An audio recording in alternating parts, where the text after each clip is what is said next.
विमानम व्याख्यास्यामः। First of all ये chapter क्यों दिया गया है, तो ट्रीटमेंट के लिए रस आदि का मान, ठीक है ना, रस विमानम, ठीक है, तो रस वो सब के मान का जो हमें नॉलेज होना जो है वो जरूरी होता है, इस वजह से रस विमानम व्याख्यास्यामः ये चैप्टर जो है वो दिया हुआ है।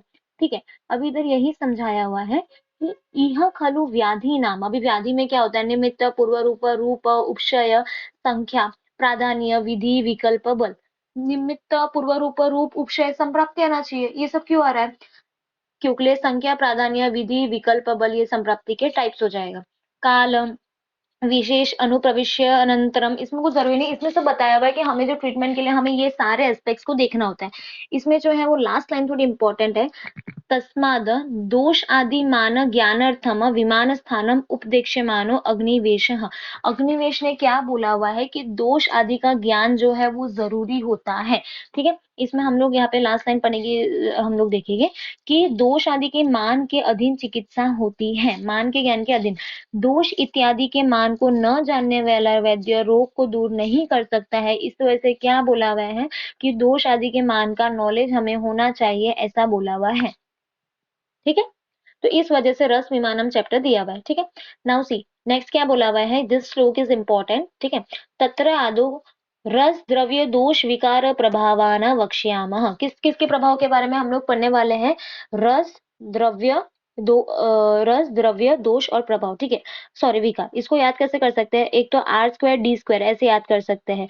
रस मतलब आर से दो है, रस है, और विकार मतलब रोग है, और डी से द्रव्य दोष। या कैसे याद कर सकते हैं, चार चीज हमें ध्यान रखनी है। चैप्टर का नाम क्या हो जाएगा, रस के बारे, रस विमानम है चैप्टर का नाम, तो हम लोग रस उधर से ले सकते हैं। रस किस किस का होता है, द्रव्य का होता है। द्रव्य में क्या हुआ है, दोष का विशेषण हुआ है, दोष का विशेषण हुआ है तो क्या आया, विकार आया।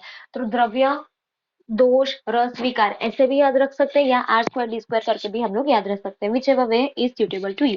नाउ रसाः तावत षट, मधुर, अम्ल, लवण, कटु, तिक्त, कषाय, very important because of reference. मधुर, अम्ल, लवण, कटु, तिक्त, कषाय, ये रेफरेंस हमें दिया हुआ है चरक विमान स्थान 1 में। लेकिन वहीं पर अगर मैं मधुर के जगह मैं कह दूं कि स्वादु, अम्ल, लवण, कटु, तिक्त, कषाय, तो वो रेफरेंस मेरे पास कहा जाएगा, वो रेफरेंस हमारे पास आ जाता है चरक सूत्र स्थान 1 में। बहुत इंपॉर्टेंट है, यहाँ पे मधुर, अम्ल, लवण, कटु, तिक्त, कषाय है, वहां पे स्वादु, मीनिंग एक ही है, बट स्वादु वर्ड का यूज हुआ है चरक सूत्र स्थान 1 में, रेफरेंस के लिए वेरी इंपॉर्टेंट क्वेश्चन।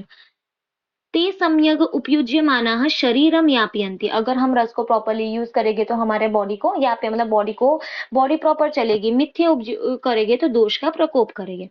ठीक है, इसमें कुछ खास नहीं था, हमने अभी रस के बारे में पढ़ लिया। अब हम क्या पढ़ेंगे, दो वापस से विमर्श में इसमें यही हो जाएगा कि रस कितने टाइप्स के हो जाते हैं, जो हमने देख लिया वही सब हो जाएगा। ठीक है, नाउ दोषः पुनस्त्रयः वात पित्त श्लेष्मनः, दोष 3 टाइप के होते हैं। पहले हम लोग देखिए दोष ऐसे 2 टाइप के होते हैं, शारीरिक और मानसिक। शारीरिक दोष में मेरे पास होता है वात, पित्त और कफ, या श्लेष्मनः स्पेशली यहाँ पे बोला हुआ है। मानसिक दोष में मैं अगर बात करती हूँ तो हमारे पास 2 हो जाएगा, राजसिक और तामसिक। अगर मैं मानसिक गुण की बात करूंगी तो उसमें सत्व, रज और तम आएगा। ठीक है, गुण में तीनों आएंगे लेकिन दोष में सत्व नहीं आएगा।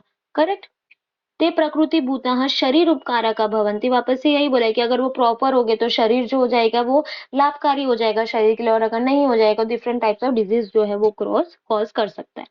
ठीक है, ये बहुत इंपॉर्टेंट श्लोक है।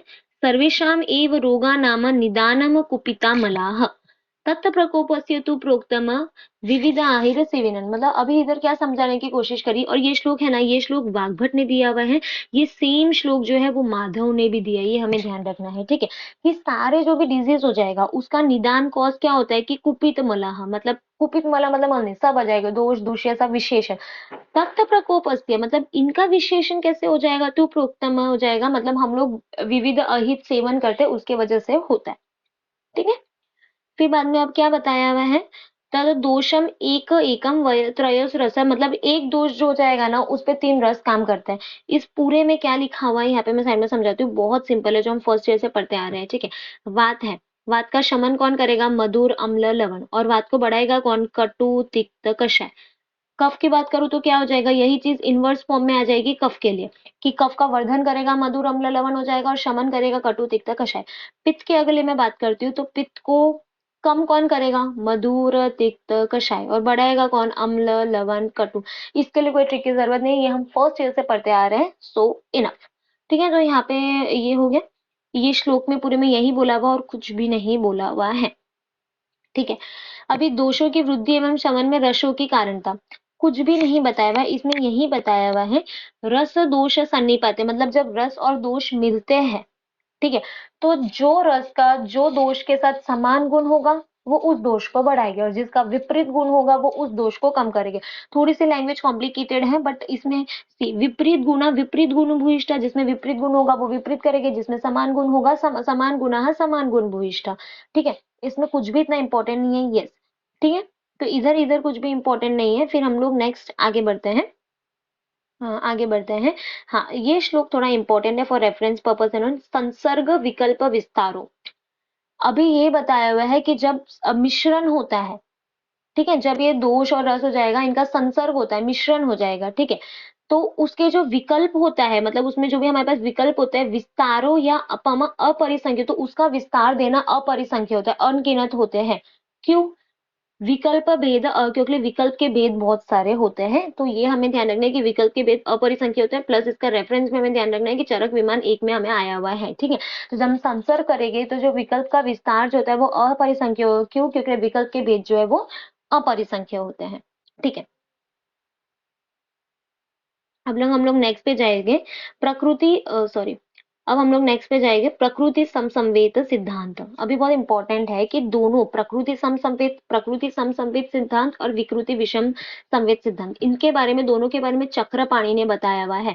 चरक ने सिर्फ विकृति के बारे में बताया हुआ है, चक्रपाणि ने दोनों के बारे में बताया हुआ है। ठीक है, न प्रकृति समसंवेत सिद्धांत तत्र खलु एक रसेषु द्रव्ये अनेक दोषात्मकेषु च विकारेषु। ओके, इसमें क्या समझाया हुआ है कि अगर अनेक रस वाले द्रव्य और अनेक दोष जब साथ में मिलते हैं, डिजीज करते हैं, तो रोज रस के और दोष के प्रभाव को अलग अलग विचार कर हो जाएगा। मतलब हम लोग रस का भी उसका खुद का एक प्रभाव रहेगा, दोष का भी खुद का एक प्रभाव रहेगा।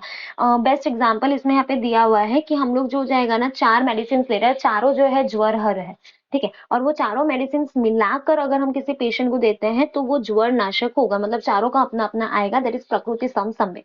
ठीक है, विकृति विषम, अभी प्रकृति समसंवेत चरक ने नहीं दिया, ऐसा क्यों बोला? अगर हम यहाँ पे श्लोक पढ़े, हमें कहीं पर भी प्रकृति समसंवेत वर्ड नहीं दिखेगा, लेकिन विकृति समसंवेत हमने बोला चरक ने दिया है, क्योंकि यहाँ पे श्लोक में मेंशन किया हुआ है विकृति विषम संवेत। करेक्ट न? तो एवं खलु सर्वत्र, मतलब हमने जो ऊपर जो पॉसिबिलिटी पढ़ी है वो हर जगह पॉसिबल नहीं होती है, तो विकृति विषम संवेद की बात की हुई है। अभी उसमें यही बताया हुआ है कि विकृत रूप से मिले हुए जो होते हैं, हाँ, तो अभी उसको जो है हम लोग एग्जाम्पल से समझेंगे। थोड़ी सी लैंग्वेज वियर्ड है तो will go with the example हो जाएगा। अभी क्या बताया हुआ है, सम्मिलित होने को कहा है विकृत रूप से, ठीक है, जब दो या दो से अधिक द्रव्यों का एक में संयोग होता है तब तो विकृत होते हैं वो, और अपने अपने स्वाभाविक गुणों का परित्याग कर देते हैं, वो अपने अपने गुण को है वो छोड़ देंगे। दैट इज प्रकृति में क्या था, चारों ज्वर ली तो चारों ज्वर में काम करेगी। प्रकृति का यहाँ पर एक और एग्जाम्पल हमको दिया हुआ है कि जैसे कि दूध है, जल है और चीनी मिलाया और इन तीनों का शरबत देते हैं, तो वो अपने स्वाभाविक मधुर रसों के द्वारा शरीर में वो गुण को उत्पन्न करते हैं, और एक मधुर दूध भी मधुर है, चीनी भी मधुर है, तो वो एक दूसरे का मधुरता को नष्ट नहीं करेगी। लेकिन यहाँ पे क्या बताया हुआ है विकृति विषम संबंध में, कि वो अपने अपने स्वाभाविक गुणों का परित्याग कर देते हैं। मछली और दूध का संयोग हमें पता है कि ये विरुद्ध होता है, विषम होता है। समान मात्रा में मधु और घृत का संयोग हो जाएगा। हाँ, ये द्रव्य जो अलग अलग गुण रखते हैं, वे गुण संयोग होने पर उनमें नहीं, अलग अलग गुण है दूध और मछली, लेकिन संयोग होने पर उनमें वो गुण जो है वो हमें नहीं दिखते हैं। ठीक है, फिर ओके, ये सब देखने की जरूरत नहीं है, जो इम्पोर्टेंट एग्जाम के लिए हम उधर वो करेंगे। बाद में द्रव्य रोग के प्रभाव के तत्व को निश्चित करें। ओके, इधर खास कुछ नहीं है। हाँ, अभी जो है प्रभाव हो जाएगा, ठीक है ना, तस्मात रस प्रभावतश्च द्रव्य दोष विकारम, मैंने जो अपन ने स्टार्टिंग में करे थे आर स्क्वायर डी स्क्वायर, या फिर क्या कैसे याद रखेंगे, चैप्टर का नाम है रस विमान, तो रस रस किसमें होता है, द्रव्य में दोष हुआ, दोष से विकार हुआ, तो वो चार बताए हुए, तो चतुर्विध प्रभाव जो हो जाएगा ना वो भी वही हो जाएगा, रस प्रभाव, द्रव्य प्रभाव, दोष प्रभाव, विकार प्रभाव। ठीक है, ये हो जाएगा। तो प्रभाव के जो हो जाएगा टाइप्स हमें देखना है, वो इम्पोर्टेंट है। ओके, अब जो है तत्र तत्र एव रस प्रभाव उपदिष्टो भवन्ति, ठीक है, उपदेश। अब द्रव्य प्रभाव बताएंगे, ठीक है। अभी हमें ये पता है, देखो अब इधर क्या बताया हुआ है, तैल सर्पी मधुनी, ठीक है ना, तेल है, सर्पी है, मधुनी, मतलब तेल है, घृत है और शहद है। तेल यूज होता है वात में, घृत यूज होता है पित्त में और मधु यूज होता है कफ में, ठीक है। तो तैल सर्पी मधुनी वात पित्त श्लेष्म प्रशमनार्थानि द्रव्यानि भवन्ति, ये द्रव्य का प्रभाव है। अब ये बहुत इंपॉर्टेंट है कि तेल अपने कैसे गुणों से वात को कम करता है, तेल में ऐसे कौन से गुण है जो वात को कम करता है। इसमें याद ट्रिक बनाकर या किसी भी तरह से याद करने से ज्यादा बेटर क्या हो जाएगा कि इसको सिर्फ पढ़, खुद से समझ। तेल है, तेल में ऐसे कौन से गुण होते हैं, तेल स्नेह होता है, ठीक है, तेल उष्ण होता है, ठीक है, तेल उष्ण होता है, और तेल खाने में गुरु होता है, तेल खाने में। तो हम लोग ओपीडीज में बैठते हैं तो हम लोग पेशेंट क्या बोलते हैं, बहुत हैवी हैवी लग रहा है, एसिडिटी हो रही है, उसको बोले कि तेल वाला खाया, हाँ कल बाहर खाया था।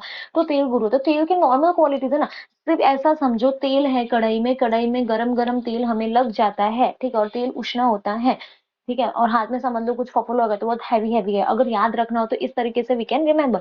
तो स्नेह है, तेल खुद एक तो स्नेह है, उष्ण है और गौरव है।